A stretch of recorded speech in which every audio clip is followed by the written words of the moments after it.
Hi! In front of me is REALME C30, and today I would like to show you how you can switch on or off app notifications on this REALME device.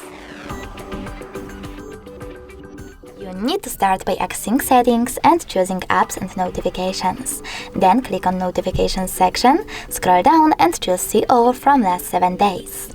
After that, you need to choose most recent and tap on one of those options, like most frequent. Then click on the switcher next to an app from which you want to block notifications from. I will go with Send Anywhere. As you can see, all notifications from Send Anywhere are now off. If you wish to turn them back on, click on the switcher again. But you can always just click on one of your apps from here and manage all notifications by clicking on this switcher next to all Chrome notifications. Thanks so much for watching. If you enjoyed this video, smash that like button, comment and subscribe. Bye!